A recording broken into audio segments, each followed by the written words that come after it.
Hai semuanya, assalamualaikum. Ketemu lagi di videonya Ibu Adam dan Hafiz. Tidak terasa sudah mendekati hari raya kemenangan ya teman-teman. Di sini udah pada buat kue semua belum? Nah, yang udah pada buat alhamdulillah, dan yang masih bingung mau buat apa. Nah, di sini aku mau berbagi resep membuat isian toples yang mudah, simple, praktis. Nah, yang pertama di sini aku sudah menyiapkan satu bungkus soun gitu ya teman-teman. Ini ada talinya juga pas dibungkus, jadi kita buka terlebih dahulu. Untuk sounnya ini aku kurang tahu ini beratnya berapa gram, tapi ini satu bungkus ya guys. Lanjut ini pisah-pisahkan, karena setelah dipisah-pisahkan ini akan aku goreng supaya lebih gampang, makanya aku pisah-pisahkan dulu. Dan ini kalau di kampung aku namanya bipang sohun ya teman-teman, nama kuenya. Jadi ini tuh adalah kue legend yang dibuat pada masa aku waktu kecil ya. Nggak tahu kuenya tuh selegend apa. Cuman di masa-masa waktu di kampung aku tuh sering banget makan ini. Kalau menjelang hari raya pasti mama aku tuh buat ya guys. Nah jadi aku tuh alhamdulillah sekarang udah bisa buat. Dan ini juga aku sempat bertanya-tanya juga sama mama aku ya, kayak mana cara membuatnya. Terus kan ini kan kadang ada juga dia kayak gagal gitu guys. Gagalnya karena di air gulanya. Cuman di sini kalau sesuai dengan gulanya terus pas matangnya itu pas, jadi insya Allah tuh beneran jadi ya guys. Dan alhamdulillah ini udah kedua kalinya aku membuat ini, dan aku juga udah pernah sharing atau buat video juga tentang bipang soun ini. Tapi kebetulan aku tahun ini buat lagi, ya udahlah aku sekalian berbagi lagi ya. Mana tahu ada yang lupa. Tapi mudah-mudahan kalian pasti tahu lah ya guys. Karena walaupun ini simple, mudah, praktis, jangan salah ya teman-teman, karena buatnya ini tuh gampang-gampang susah. Gampangnya karena bahannya yang sangat ekonomis, terus cuman satu bahan aja. Nah, tapi yang susahnya kadang sering gak berhasil. Yang pertama tuh aku tuh pernah gagal ya teman-teman.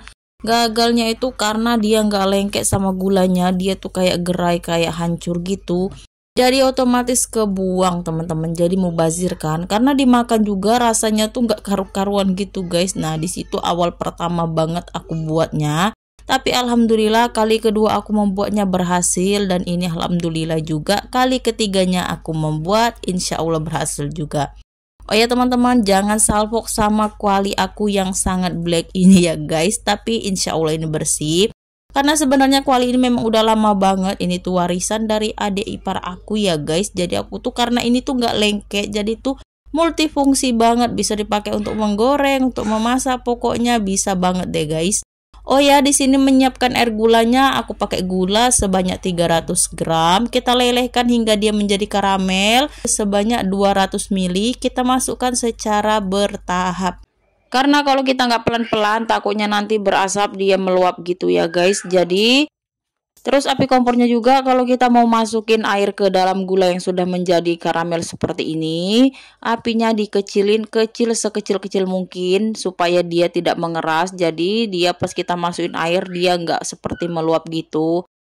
Dan di sini kalian lihat sedikit aku mau cerita ya guys, nggak tahu kenapa pewarna biru yang aku masukkan ini kok tiba-tiba menjadi warna hijau, atau mungkin perpaduan gula karamel dengan warna hijau tidak cocok, makanya dia sedikit berubah ya menjadi warna hijau-hijau gitu. Tapi nggak apa-apa, untuk warnanya jangan dipermasalahkan, yang penting rasanya tidak mengecewakan. Oke, ini kita masak air gulanya sampai benar-benar tanah, dan untuk memastikan supaya tidak ada keraguan sedikit pun, kita ambil air putih, masukkan dalam mangkok, ambil air setetes atau setetes gula, air gula yang sudah kita masak ini. Ketika dia sudah mengeras, dimasukkan dalam air seperti ini, itu tandanya airnya sudah bisa dipakai atau sudah bisa digunakan. Maksudnya air gula ya teman-teman. Lanjut, setelah itu jangan lupa ambil sohun yang sudah kita hancur-hancurkan tadi. Untuk api kompornya jangan dimatikan dulu, kita hidupkan tapi kecil aja. Nah setelah itu masukkan sohun yang dihancurkan tadi, kita aduk-aduk hingga tercampur merata ya guys. Gimana teman-teman, simple, mudah, praktis banget kan buat kue ini. Kalau kalian bingung, apalagi sekarang udah mendekati H-1, H-2 ya. Pokoknya sebentar lagi kita akan merayakan Hari Raya Idul Fitri bagi umat muslim seluruh dunia. Mohon maaf lahir dan batin sebelumnya ya teman-teman. Mudah-mudahan di hari kemenangan ini kita diberikan umur panjang, bisa menyambut bulan Ramadan kembali di tahun yang akan datang. Amin.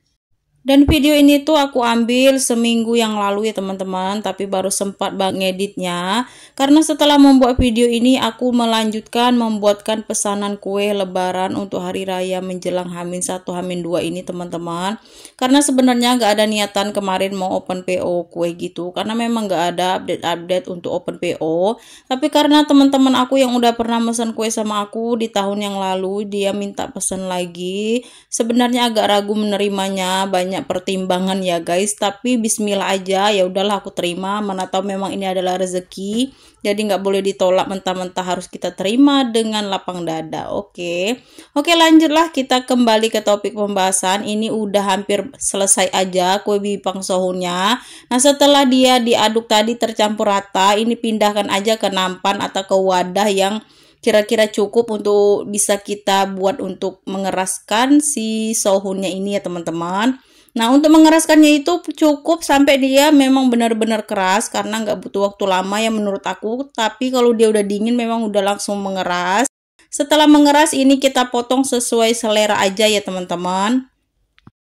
Dan ini aku buat satu bungkus sohun itu jadinya sekitar 2 toples ukuran sedang gitu ya teman-teman. Untuk ukuran sedangnya ya setengah sedang, antara besar atau kecil ya. Dia nggak kecil banget dan nggak besar banget.